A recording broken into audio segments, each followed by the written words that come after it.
About 1979, 80, I was introduced to methamphetamine, and that took a turn where I was using methamphetamine regularly, using it before I went to work.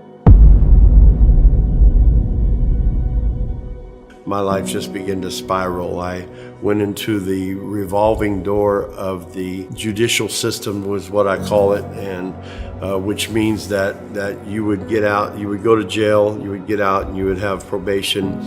You would violate your probation, you would go back in, and it was a vicious circle. Moved to California, and addiction follows you wherever you go.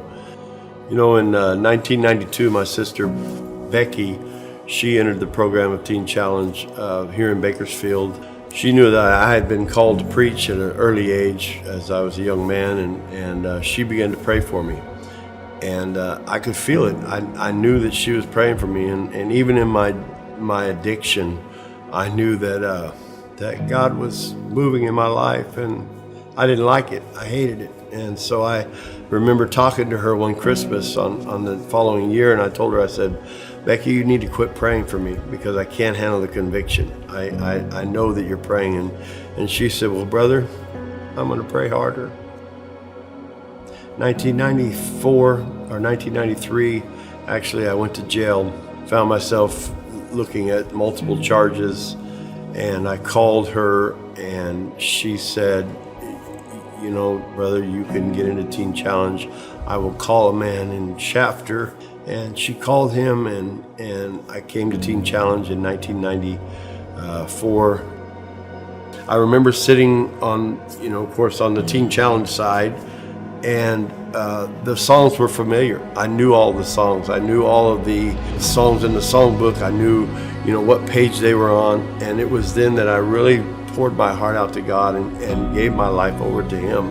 And Jesus broke that cycle off my life through the ministry of Teen Challenge.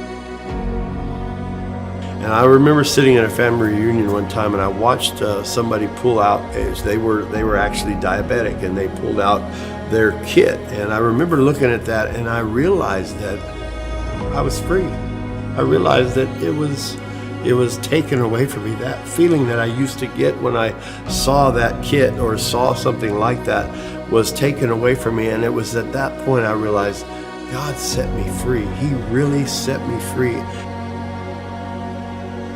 I was talking with somebody, and they said, that piano player at Jesus Saves is sure a beautiful lady. And I said, absolutely, she is. And I thought, well, she's already taken, and surely she doesn't want a guy like me, But in my heart, I thought, man, that would be amazing to be able to marry a great woman of God like that.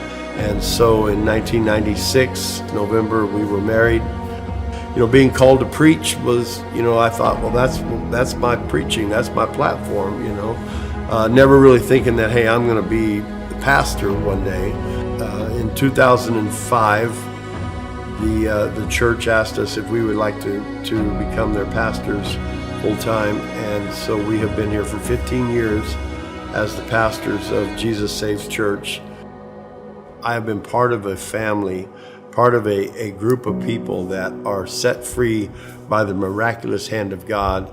I think just being part of that family and just being part of a family that impacts lives all over. I tell people, a lot of our church people, I say, Jesus Saves is nationwide, because there's so many people that come to Jesus Saves Church, and they get saved, and they run to the altar, and then they leave and they go to one of the facilities, maybe in Hawaii, maybe in Romania, or wherever, and somebody asks them, where did you get saved? And they say, Shafter, Jesus Saves.